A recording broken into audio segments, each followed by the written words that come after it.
want to set the world on fire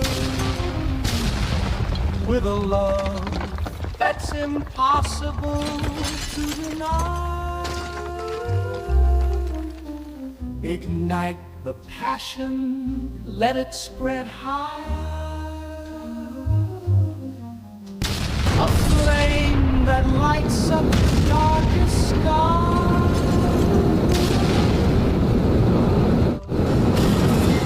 Ladies and gentlemen, the pleb is finally back. In today's report, we have massive leaks of the upcoming election where now a date is being confirmed and it appears that Canada is going to have an election right away. Also tonight, Pierre Poilievre is bouncing back hard in the polls, and Justin Trudeau and Mark Carney tell their supporters to continue to boo the US national anthem. You won't want to miss this report. Stick around.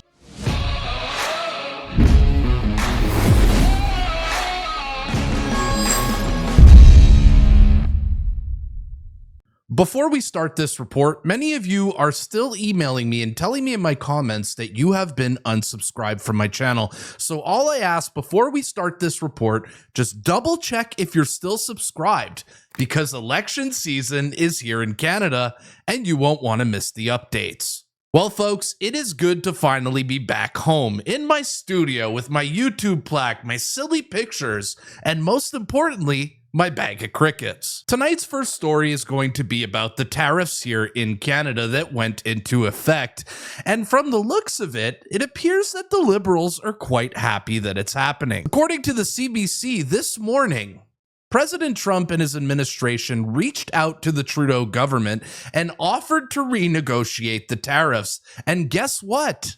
The Trudeau government flat out refused to negotiate. Now, following this rejection to renegotiate, President Trump, I believe, is starting to get it and seeing that this tariff war is something that the Liberals want because it's helping them out politically. But look at this here. Donald Trump says this: Justin Trudeau of Canada called me to ask what could be done about tariffs. I told him that people have died from fentanyl that came through the borders of Canada and Mexico, and nothing has convinced me that it has stopped. He said that it's gotten better, but I said that's not good enough. The call ended in a somewhat friendly manner. He was unable to tell me when the Canadian election is taking place, which made me curious. What's going on here? I then realized he is trying to use this issue to stay in power. Good luck, Justin. President Trump appears to finally have his aha moment and realize that this tariff war is good for the left. This is what the Liberals want, and they don't want this to end because for some reason, it's helping them in the polls. And in that post from Trump, he asks himself, when are we going to see an election here in Canada? And thankfully, I got some news for you guys here on when the next election is going to be. Now, I cannot name my source because she demanded that I keep her name confidential, but I'll tell you this, she's very involved with the Conservative Party of Canada, but according to her, multiple sources within the CPC and people on the ground are reporting that an election in Canada is coming on April 23rd, and she even went as far as telling me that the Liberals are already starting to rent campaign offices. And Brian Lilly is reporting the same things as I am here, saying that there's lots of speculation of a quick election call. I've previously said March 16th with voting day April 22nd. I said April 23rd, but some think a week or two later. And we're also hearing from Brian Lilly that some are spooked over the bad press that Mark Carney has gotten over the past week. So an internal debate is going on with the Liberals right now, whether they want to pull the trigger or not. And we have more clues here that the election is right around the corner after Marty Up North posted this on X. Marty Up North received this text from a friend who works at Air Canada, leaking this bit of information saying, "Hey Marty, just talking with my brother who's a 30-year employee and captain with Air Canada. Looks like we are getting a federal election mid-May. He says charters have been booked and call out for crew to fly Canada-wide from April to mid-May. he says the only time that happens is in a federal election. Now, they would not be chartering and booking planes if an election was not around the corner. But what makes me believe this is another source had this to say. And another account by the name of Canadian Oil Exec is confirming this theory here, saying that according to him and his insiders, the Liberals have sent their plane in to get wrapped recently as well. An election is coming for sure. So yes, folks, the Liberals are renting campaign offices. They have rented their planes, and the planes are already being wrapped in Liberal branding. Are you guys ready for an election?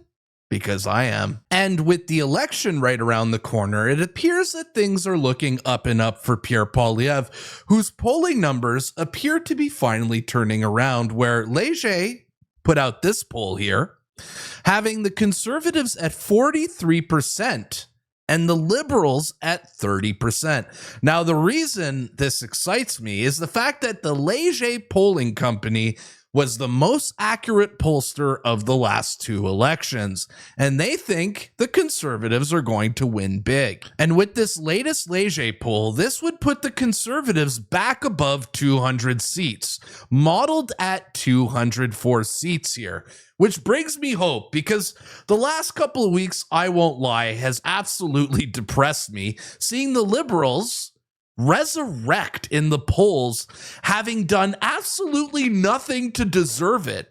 Nothing was more absurd than that, but it looks like nature is healing. And if we look at this map here, it's truly giving me hope, as we can see the entire West Coast here is turning blue, including the prairies. Now, if we look at the Greater Toronto area, it appears that there's a little bit of work to be done, but nothing out of the ordinary. And over in Montreal, well, Montreal's the most ridiculous place in Canada, and nothing there makes sense at all. And the reason I think that the polling is turning around for Pierre Poilievre now is, well, Canadians are finally starting to see who the real Mark Carney is. And at his rally yesterday in Alberta, he really showed his true colors when he encouraged Canadians to keep booing the U.S. national anthem. There's someone who's trying to change that economy. Not for the better. Today, Donald Trump, as I think we all know, put 25% tariffs on our goods, 10% tariffs on our oil. He put a tariff. Not just your anthem. There's someone. Yeah, so you hear that? Not just your anthem we're booing. Not just your anthem. So that's dumb. Now let's move over to dumber, which is Justin Trudeau. And yesterday at his press conference, he outstupided Mark by saying these comments about the booing of the national anthem. We're going to choose to not go on vacation in Florida or Old Orchard Beach or wherever. We're going to choose to try to buy Canadian products and forego bourbon and other classic American products. And yeah, we're probably going to keep booing the American anthem. Wow. No shame. No shame. What a POS. Products. Say it again. Yeah, we're probably going to keep booing the American anthem. They're absolutely shameless and disgusting. These leftists are absolutely shameless. They started a trade war. They're now ruining our relationships with Americans and encouraging Canadians to boo the U.S. national anthem. But thankfully, not every Liberal has that same mindset, as Liberal Premier of Ontario, Doug Ford, had this to say about the booing. And please don't take it out on the American people. And I ask you one more thing. Please do not boo the national anthem in Canada or in the U.S. These are soldiers that fought for our freedoms, our democracies, our sovereignty. They've laid their lives on the line. And yes, I know I said Liberal Premier Doug Ford because I truly believe he's a Liberal. Although he took a W with that statement, he took an L yesterday as the LCBO are pulling American products off the shelf yet again. I need the clown music for this clip. I'm going to put clown music on this.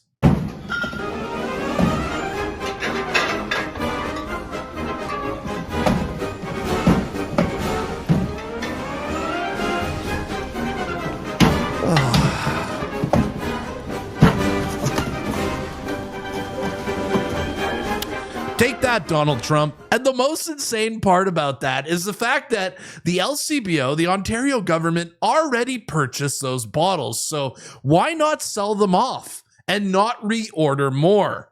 But no, they had to just pull the products off the shelves that are bought and paid for, proving what kind of morons these people truly are. And when the liberals tell me to boycott American products, I'm going to do the opposite. And yesterday at the grocery store, when I got home, I did just that. I'm in the orange juice section right now. I'm back, by the way. And I'm deciding what kind of orange juice do I want to buy. I'm pretty based. I don't like liberals. Tropicana. Let's go. Look, folks, that was a joke. I'm not going to go out of my way to buy only American products. In fact, I like supporting our local farmers. So whenever things are in season or produced here, especially fruits and vegetables, I definitely like to buy Canadian products. But no chance in hell that I'm going out of my way to look on every single label and buy Canada only. That is ridiculous. So while the liberals are telling their supporters to boycott American products, to no longer fly to America and vacation there, Pierre Poilievre, the actual adult in charge of Canada, put out his plan on how to combat tariffs, and quite frankly, it's reasonable. But I'm here with a message of hope. We will overcome this attack on our economy, and I have a plan to do it. First, we must retaliate, targeting American goods in the following order. A, goods that we can make ourselves. B, goods we don't need. And C, goods we can get from elsewhere. Second, counter tariffs must not be a cash cow for the government. Almost every penny of the tariffs collected should go to tax cuts, with a small sum set aside for targeted relief to workers hardest hit by the trade war. None of the money should go to new government spending and programs.